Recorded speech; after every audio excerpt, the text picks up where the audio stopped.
জেলা প্রাথমিক বিদ্যালয় সংসদের চেয়ারম্যান বদল ঘিরে তৃণমূলের অন্দরেই প্রবল জলঘোলা। সাংসদের দাবি অলিখিত সিপিএম বিতাড়িত হলো, পাল্টা তাকে অব্যাহতি দেওয়ার জন্য সাংসদকে ধন্যবাদ দিয়ে ক্ষোভ প্রকাশ অপসারিত চেয়ারম্যানের। বাঁকুড়া জেলা প্রাথমিক বিদ্যালয় সংসদের চেয়ারম্যান বদল ঘিরে তুমুল জলঘোলা তৃণমূলের অন্দরেই। প্রকাশ্যে তৃণমূলেরই সদ্য অপসারিত চেয়ারম্যানকে অলিখিত সিপিএম বলে কটাক্ষ বাঁকুড়ার তৃণমূল সাংসদ অরূপ চক্রবর্তীর। পাল্টা তাকে পদ থেকে অব্যাহতি দেওয়ার ব্যাপারে সহযোগিতা করার জন্য সাংসদকে ধন্যবাদ জানিয়ে নিজের ক্ষোভের কথা গোপন করলেন না অপসারিত চেয়ারম্যানও। 2021 সালের সেপ্টেম্বর মাসে বাঁকুড়া জেলা প্রাথমিক বিদ্যালয় সংসদের চেয়ারম্যান পদে বসেন বসুমিত্রা সিংহ। তৃণমূলের নির্দেশেই ওই পদে তাকে বসায় রাজ্য সরকার। সম্প্রতি তাকে সরিয়ে ওই পদে রাজ্যের প্রাক্তন মন্ত্রী শ্যামল সাঁতরাকে মনোনীত করে রাজ্য। সূত্রের খবর, শ্যামল সাঁতরাকে ওই পদে বসানোর জন্য জোর সুপারিশ করেছিলেন বাঁকুড়ার সাংসদ অরূপ চক্রবর্তী সহ তৃণমূলের বেশ কয়েকজন জেলা নেতা। রাজ্যের শিক্ষা দপ্তর সেই সুপারিশেই সিলমোহর দেয়। এদিকে বাঁকুড়া জেলা প্রাথমিক বিদ্যালয় সংসদের চেয়ারম্যান পদে এই রদবদল ঘিরে তৃণমূলের অন্দরেই শুরু হয়েছে জলঘোলা। আজ অপসারিত চেয়ারম্যানের চার্জ হাতবদল ও নতুন চেয়ারম্যানকে সংবর্ধনা অনুষ্ঠানেও একে অপরের দিকে তির্যক মন্তব্য ছুটতে দেখা গেল অপসারিত চেয়ারম্যান বসুমিত্রা পাণ্ডে ও বাঁকুড়ার সাংসদ অরূপ চক্রবর্তীকে। নতুন চেয়ারম্যানকে সংবর্ধনা দেওয়ার সময় প্রকাশ্যেই বাঁকুড়া সাংসদ অরূপ চক্রবর্তী অপসারিত চেয়ারম্যানকে উদ্দেশ্য করে বলেন, আজ গৌরবের দিন, কারণ আজ অলিখিত সিপিএম বিতাড়িত হলো। পরে অরূপ চক্রবর্তী বলেন, বামপন্থীদের দাপট বেড়ে গিয়েছিল, সেই দাপট কমানোর জন্যই এই পরিবর্তন। অন্যদিকে চার্জ হাতবদলের সময় বাঁকুড়ার সাংসদকে উদ্দেশ্য করে তির্যক মন্তব্য করতে শোনা যায় অপসারিত চেয়ারম্যানকেও। তিনি সাংসদকে উদ্দেশ্য করে বলেন, আমি এই পদে বসার পর থেকেই শুনেছিলাম আমাকে সরানো হবে। শেষ পর্যন্ত আমাকে এই পদ থেকে অব্যাহতি দিতে সহযোগিতা করার জন্য আপনাকে ধন্যবাদ। বাঁকুড়া থেকে সুচিন্দ্র গোস্বামীর রিপোর্ট, এস নিউজ বাংলা। আজকে একটা গৌরবের দিন, আনন্দের দিন। বাঁকুড়া জেলায় কনে কনে আজকে একটা সাড়া পড়ে গেল যে অলিখিত সিপিএম আজকে বিতাড়িত হল। আমি করবে সে মোবাইল পাঠাবে মমতা বন্দ্যোপাধ্যায়ের বিরুদ্ধে, আর স্ত্রী বসে যাবে তৃণমূলের দেওয়া চেয়ারে নিয়ে, মেয়েকে নিয়ে এখানটা নষ্ট কষ্ট বাজে পরিবেশ তৈরি করে তার অবসান ঘটলো। এটা আমাদের জয়, মমতা বন্দ্যোপাধ্যায়ের জয়, তৃণমূল কংগ্রেসের জয়, বাঁকুড়া জেলা তৃণমূল কংগ্রেসের জয় যে আমরা আমাদের দলের একজন প্রার্থীকে আমরা এই চেয়ারে প্রস্তাব করেছি। আপনারা যখন বক্তব্য রাখছিলেন আপনি সম্বর্ধনা সভায়, সেখানে দেখা গেল আপনাকে বলতে সিপিএমকে আমরা অব্যাহতি দিলাম। বামপন্থীদের দাপটটা বেড়ে গেছিল, সেই জন্য দাপটটা কমানোর জন্যই তো পরিবর্তন।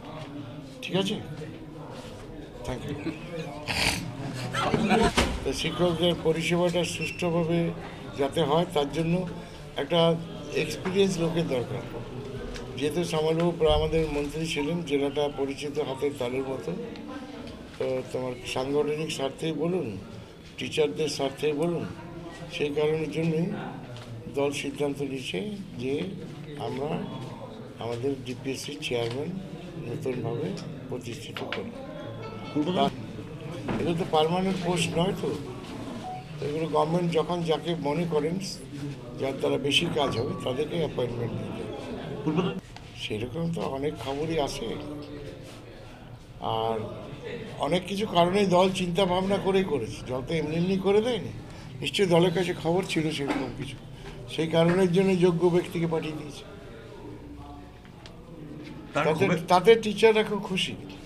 আজকে আমি দেখলাম টিচাররা খুব স্বতঃস্ফূর্ত, এইসব গ্রাম বাংলাতে সব দৌড়ে এসেছে, এত বড় রিসেপশন তো হয় না। ঠিক আছে, তিনি যখন দায়িত্ব হ্যান্ড ওভার করছিলেন তখন দেখা গেল তার মুখে তো ক্ষোভের কথা। দেখুন, এটা ক্ষোভের তো কোনো কারণ নয়। সরকার যদি মনে করে যে আমি একে রাখলে ভালো হবে, রাখবে। সরকার যদি মনে হয় যে ইচ্ছে ভালো লোক আমি পাবো, তা তাকে রাখবে। শ্যামলদা ফিটেস্ট, শ্যামলদা অভিজ্ঞতা তো অনেক ফিটেস্ট, রাজ্যসভায় ছিল, মন্ত্রিসভায় ছিল, সাংগঠনিক লোক, অবভিয়াসলি সিনিয়র লোক। তো সামনেও নিশ্চয়ই বেটার, ওনার চেয়ে তো নিশ্চয়ই বেটার। তিনি যে দায়িত্ব দিয়েছিলেন আমি নিষ্ঠার সঙ্গে সেই দায়িত্ব পালন করেছি, এবং আমি মনে করেছি this is the opportunity to serve the people এবং until last day of my this assignment আমি মানুষের জন্য যতটুকু করার, যতটুকু দেবার নিঃস্বার্থভাবে ততটুকু দিয়েছি এবং আমি অত্যন্ত স্যাটিসফাইড, আমি অত্যন্ত, আমার কোনো রিগ্রেট নেই, কেননা আমরা কেউই কোথাও কোনো জায়গাতে ক্ষমতায় থাকি না। আমার কাজ হচ্ছে মানে আমি I think this is god gifted opportunity to serve people and I have done this successfully and this is my only satisfaction. And আমার যতটুকু 3 বছরের কার্যকালের মধ্যে আমাকে যতটুকু আপনারা দিয়েছেন, আমি তো যেদিন প্রথম দিন বসেছি তারপর দিন থেকে আমি জানি যে আপনাকে তুলে দেওয়া হবে, সরিয়ে দেওয়া হবে, that's another thing apart from everything. কিন্তু আমি আমার সততার জোরে, আমি এটা মানে একদম দাবি নিয়ে বলে যাচ্ছি, আমি সম্পূর্ণ সৎভাবে, সম্পূর্ণ নিজের প্রতি এবং সমাজের প্রতি দায়বদ্ধ থেকে সততার সঙ্গে আমার কাজ করেছি। Have done everything and Shyamal, you will have no difficulty in running the institution. That's all, thank you. Chakraborty babu, আপনাকে অনেক ধন্যবাদ, আপনি আমার প্রতি অনেক সহযোগিতা প্রকাশ করেছেন, আমার অব্যাহতির ব্যবস্থা করে দিয়েছেন। আর এটা দেখো, আনএমপ্লয়মেন্ট একটা খুব বড় সমস্যা। তোমরা সবাই ভাবছো যে কি করে আমরা লাইফে দাঁড়াবো বা একটা ভালো চাকরি পাবো। তো এখন কিন্তু ডিফেন্স সেক্টরই একমাত্র সেক্টর যেখানে কিন্তু প্রচুর ভ্যাকেন্সি আছে। আজ তুমি বলো এসএসসি জিডির জন্য প্রচুর ভ্যাকেন্সি আসছে, WBP, KP, CRPF, RPF, Agniveer, এই সমস্ত সেগমেন্টে কিন্তু কিছু না কিছু অ্যাপয়েন্টমেন্ট হচ্ছেই। তাই তোমার মনের মধ্যে যদি ড্রিম আছে যে হ্যাঁ আমি ডিফেন্সে জব করব বা ডিফেন্সে আমার ক্যারিয়ার বানাবো, আর তুমি যদি কিছু মতো প্র্যাকটিস করো, তাহলে কিন্তু একমাত্র ভরসা তোমার পশ্চিমবঙ্গের সব থেকে best Bengal defence academy. Bengal defence একাডেমিতে কি হয়, তোমাদের চাকরি পাওয়ার জন্য ফার্স্ট লাগবে থিওরিটিক্যাল। আগের মতো কিন্তু লাইনে দাঁড়ালে কিন্তু চাকরি পাবে না, এখন থিওরিটিক্যাল টেস্ট দিতে হবে।